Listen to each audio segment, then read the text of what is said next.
Assalamualaikum warahmatullahi wabarakatuh. Selamat pagi pemirsa Bunga TV dimanapun berada. Jumpa lagi bersama saya Ovi Septifardiani dalam program Ngobrol Bareng Psikolog.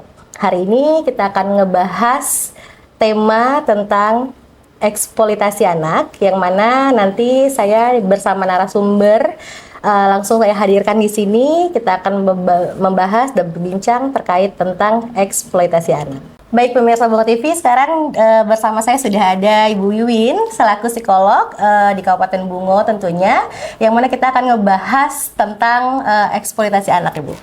Jadi sebelum kita berbicara jauh panjang, yang kita ketahui kalau anak ini adalah pertama titipan, yang kedua kita harus menjaga, mendidik, dan juga dia ada di undang-undang dasar kita pun anak ini menjadi tanggung jawab kita bersama. Sementara seperti yang kita lihat, yang kita ketahui bersama, masih banyak di sekeliling kita nih anak-anak sudah bekerja, masih kecil udah bekerja gitu. Apakah itu termasuk eksploitasi anak? Tapi sebelum kita bahas ke sana, kita mau tanya dulu nih, menurut psikolog Bu Wiwin ya, eksploitasi anak itu sendiri apa sih sebenarnya?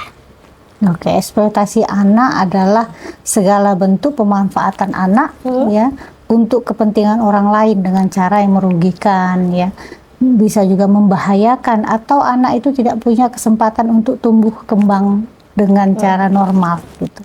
Jadi kalaupun misalnya nih orang tuanya yang meminta, bantuin dong mama, ibu atau apa cari duit gitu, itu termasuk eksploitasi anak juga, walaupun orang tua. Benar.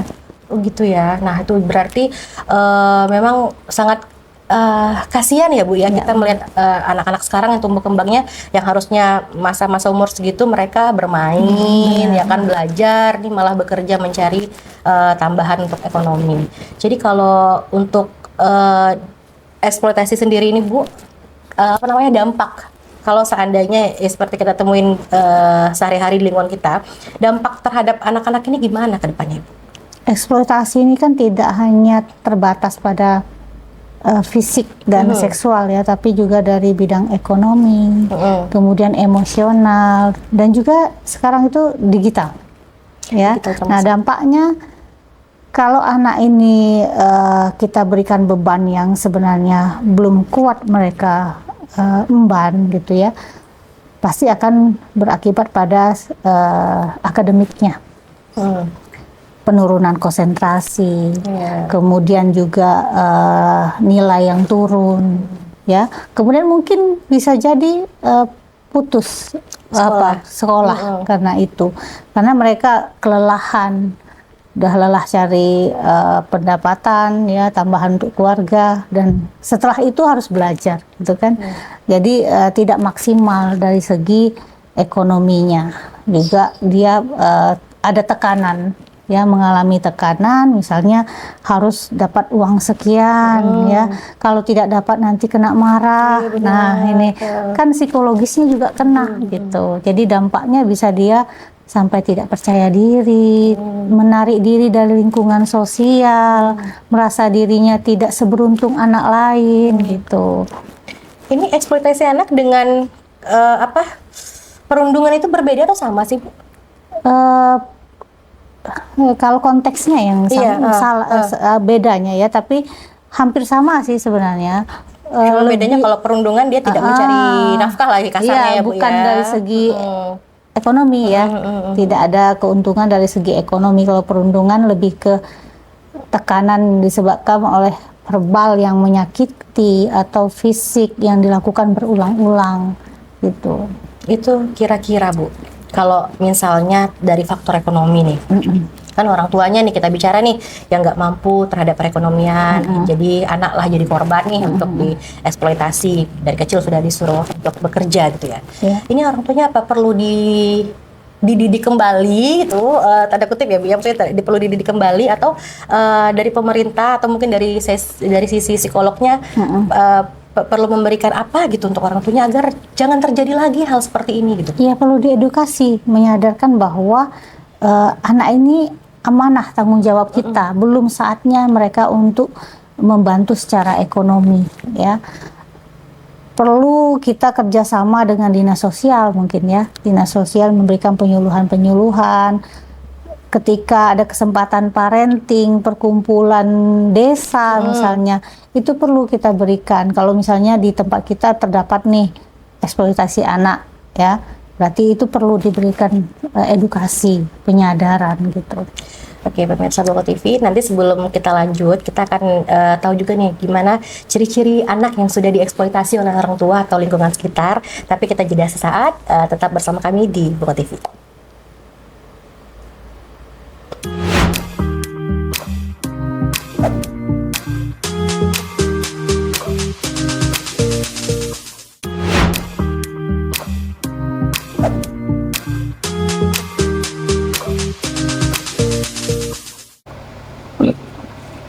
Pemirsa Boko TV masih kembali bersama saya Ovi dan Bu Wiwin tentunya di sini. Kita masih ngebahas tentang eksploitasi anak yang mana sudah merajalela sekali untuk di Kabupaten Bunga khususnya ya Bu ya. Tadi kita sudah berbincang di awal tentang kenapa bisa sampai ada eksploitasi anak, apakah faktor ekonomi dan segala macam. Saya mau tanya ini Bu terkait ciri-ciri ini anak benar-benar dieksploitasi orang tuanya atau kemauan sendiri atau berundangan? Ciri-ciri anak sudah dieksploitasi. Ciri-cirinya tentu yang paling kelihatan kelelahan ya. Kelelahan, dia tidak punya kesempatan untuk bermain dan juga belajar. Kemudian ciri-ciri lainnya dia kelihatan tidak percaya diri, ya.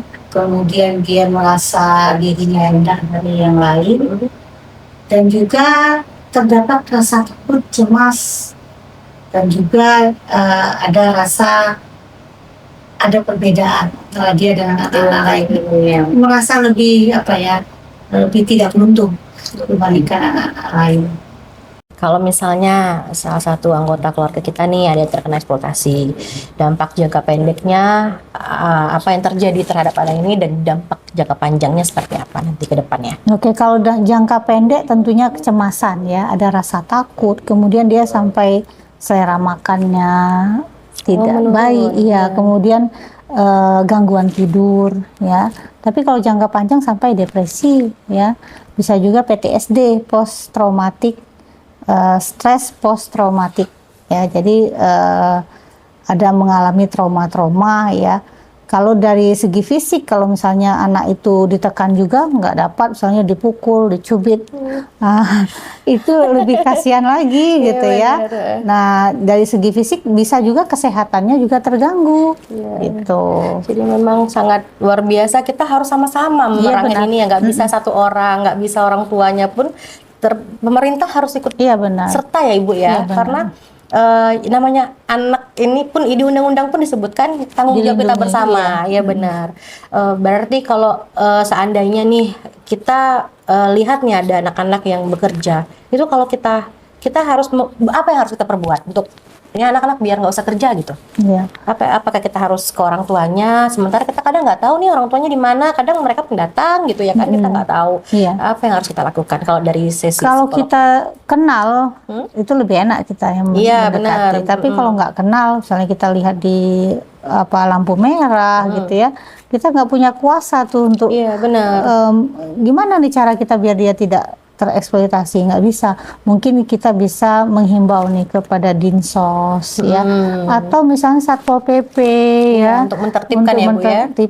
Lihat dulu nih anak apakah dihimpun oleh satu orang, kemudian dieksploitasi untuk bekerja, atau memang orang tuanya yang melakukan.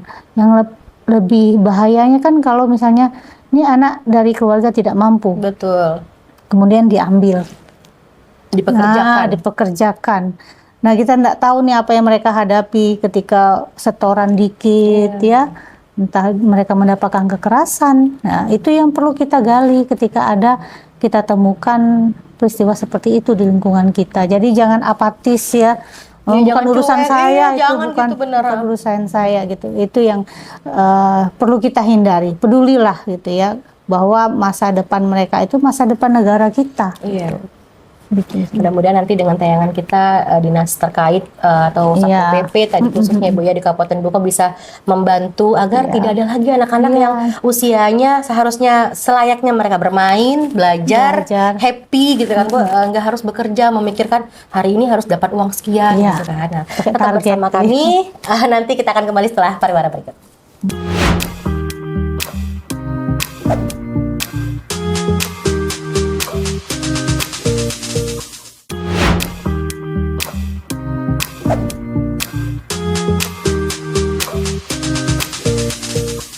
Baik pemirsa Bongo TV, masih bersama saya tentunya dan Ibu psikolog kita ada Ibu Wiwit di sini. Kita akan lanjut nih Bu, kita ngebahas ini peran. Apa sebenarnya peran yang harus dilakukan oleh keluarga terhadap anak-anak yang ternyata dieksploitasi gitu Bu. Apa yang harus dilakukan? Oke, peran keluarga ini sangat penting ya. Keluarga ini kan keluarga besar ya. Kalau misalnya kita mendapati keluarga kita, entah keponakan yang digitukan ya, dieksploitasi, atau misalnya kita seorang nenek nih, kakek, cucu kita nih dieksploitasi. Apa yang kita lakukan? Ya harus kita yang melindungi gitu ya. Bagaimana caranya anak itu bisa keluar dari kondisi itu gitu. Tapi kalau misalnya dari segi ekonomi gimana lagi? Dia harus bantu, kita kekurangan. Harusnya mereka dibantu oleh pemerintah ini. Jadi mungkin keluarganya bisa mendaftarkan ke dinas sosial, dapat PKH, dapat santunan gitu kan. Harusnya kita yang berperan aktif gitu ya, mendaftarkan kalau memang dari segi ekonomi mereka kekurangan. Tapi kalau misalnya eksploitasi seksual anak kita kayak diperdagangkan secara online, nah itu apa yang kita lakukan? Harus laporkan ini ke pihak berwajib ya, pihak berwenang ya. Anak ini harus mendapatkan keadilan gitu. Harus kita temui ya, gimana caranya? Bisa mungkin kita konsultasi hukum dulu ya, kemudian cari jalurnya gimana, mungkin ke dinas perlindungan anak atau dinas perlindungan perempuan dan anak kalau di Bungo ya. Nah bisa juga nanti mereka yang mencarikan jalannya seperti apa. Cuman kan terkadang Ibu masyarakat awam nih khususnya ya, jangankan yang awam, mungkin kita juga, saya pribadi pun nggak tahu terkadang ini mau dilaporkan kemana, ke kantor polisi, ini gimana urusannya. Kadang kan kita masyarakat biasa mau ke kantor polisi takut gitu ya kan, nanti malah yang ada ke bawah-bawah keseret-seret kayak gitu. Nah itu gimana? Apa yang harus dilakukan lagi Bu? Ada hotline ya, hotline pengaduan masyarakat. Kalau di Dinas Perlindungan Anak itu biasanya ada gitu ya, ada nomor khusus hotline yang bisa dihubungin oleh masyarakat. Nah ini mungkin perlu disosialisasikan, dipromosikan ke masyarakat kita. Ada loh tempat untuk mengadu gitu ya, apalagi ini terkait sama anak, ada bagiannya. Perempuan dan anak itu ada di Dinas Perlindungan Perempuan dan Anak gitu ya. Jadi kita yang proaktif. Ya, masyarakat ikut membantu berarti ya. Kalau misalnya lagi di jalan, lagi nongkrong, lagi apa, lihat nih anak-anak dipekerjakan, nggak apa-apa ya Bu ya, kali di foto atau di video dikirimkan ke nomor tersebut gitu. Mana tahu dengan itu kita ikut membantu agar anak-anak Indonesia ke depannya lebih baik lagi dari segi pendidikan, dari segi semuanya ya Bu ya. Jadi terhindar dari eksploitasi. Itu kalau anak-anak yang dieksploitasi itu apakah ada dari pihak sekolah biasanya Ibu? Misalnya ikut membantu menasehati atau memberi saran ini jangan diikuti atau gitu, kira-kira ada nggak sih Bu biasanya? Biasanya guru BK, tapi guru BK. Tergantung anaknya terbuka atau tidak. Masalahnya kadang anak itu tidak terbuka sama guru BK. Nah mungkin image guru BK ini yang perlu juga kita perbaiki. Biasanya image-nya guru BK itu hadir ketika seperti polisi sekolah, menghukum ya, kemudian datang itu ketika ada masalah saja gitu. Nah sebaiknya adalah tempat ternyaman anak untuk bercerita di sekolah gitu ya. Curhatnya di Jadi sana, ada tempatnya gitu. Ketika guru tahu, nah ini berarti guru bisa nih ya melanjutkan, dirujuk kemana nih harusnya, ke Dinas Perlindungan Anak lagi gitu. Jadi bagus sekali kalau misalnya guru BK itu jadi tempat anak untuk nyaman untuk cerita. Bercerita. Apalagi sekarang kalau misalnya dikatakan faktor ekonomi nih misalnya. Kan kita miris tuh dengarnya Bu, anak-anak yang putus sekolah gara-gara harus bekerja mencari Iya, benar. nafkah, tapi sekolahnya putus. Padahal sementara kita sekarang di Indonesia seperti kita ketahui itu di sekolah itu sudah jarang berbayar ya Bu ya, kan Iya. ada dana-dana, ada beasiswa, Ya, ada dana bos. bos, seperti yang kita Benar-benar. ketahui. Itu kan sangat sayang sekali. Jadi mari sama-sama kita bantu untuk melindungi anak-anak generasi muda bangsa Indonesia. Tetap bersama kami di Bungo TV.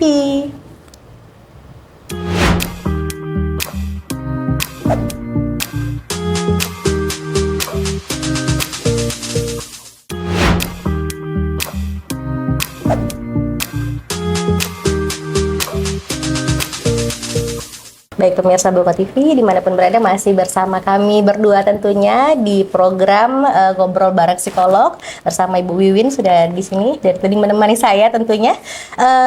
Ini kita sudah masuk di segmen akhir Bu. Saya minta sedikit saran dari Ibu gitu kan terhadap para penegak hukum kah, dari terus kepada pemerintah juga, bagaimana kita agar bisa mengurangi, kalau misalnya memberantas itu agak sulit ya, mengurangi lah minimal, mengurangi eksploitasi terhadap anak-anak Indonesia khususnya yang ada di Kabupaten Bungo.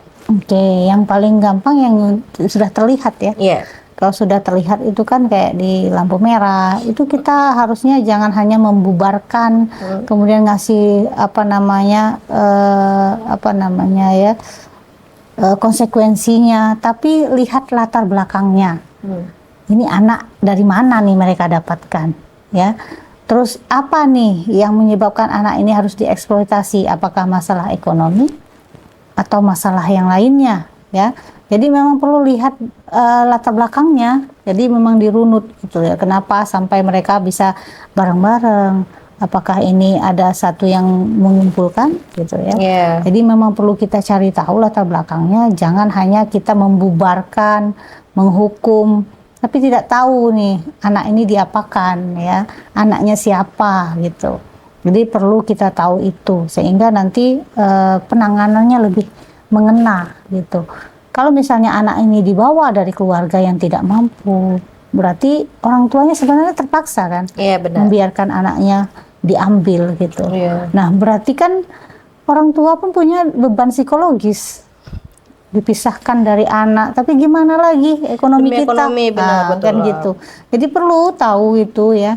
Kemudian beban psikologis orang tua, belum lagi ekonominya mungkin kekurangan, mungkin tidak mendapatkan bantuan dari dinas sosial misalnya. Nah bisa kita beri bantuan itu. Jadi kalau sudah tahu akar masalahnya, tepat nih pendekatan kita, penanganan kita kepada mereka itu tepat gitu. Gitu sih yang penting. Itu tadi pesan saran pesannya Bu ya. Iya, benar. Kalau untuk orang tua nih Bu, agar ke depan lebih bijak lagi nih untuk mempekerjakan anak, apa Iya. Ibu harus pesankan untuk pada orang tua? Oke, untuk orang tua ya lihat anak kita, apakah mereka sudah pantas untuk dibebani dengan tugas yang demikian berat. Betul. Kita minta mereka menggantikan peran kita sebagai orang dewasa gitu, sementara mereka masih kecil loh. Mereka butuh untuk bahagia, mengenang masa kecil mereka besok gitu ya, sehingga mereka ketika dewasa tumbuh menjadi orang yang benar-benar optimal dan bahagia gitu ya. Jadi jangan lagi ya mengeksploitasi anak. Cari jalan keluarnya selain mengeksploitasi anak kita. Orang Pasti tua ada. yang harus bekerja Benar, keras. benar. Ya, siap. Ada cara lain. Betul. Gitu. Iya. Baik Ibu, terima kasih banyak atas paparan, terima kasih atas pesan-pesannya. Mudah-mudahan dengan adanya acara ini, pemerintah baik itu dari dinas terkait, dari aparat kepolisian ikut membantu menertibkan agar jangan ada lagi anak-anak yang bekerja di usia yang layaknya mereka belajar dan bermain. Ingat, anak bukan alat untuk dijadikan mencari nafkah. Sekian mungkin dari kami untuk hari ini. Sekian untuk program Ngobrol Bareng Psikolognya. Sampai jumpa lagi di lain kesempatan. Wabillahi taufiq wal hidayah. Wassalamualaikum warahmatullahi wabarakatuh. Waalaikumsalam. Bungo TV selalu di hati. hati.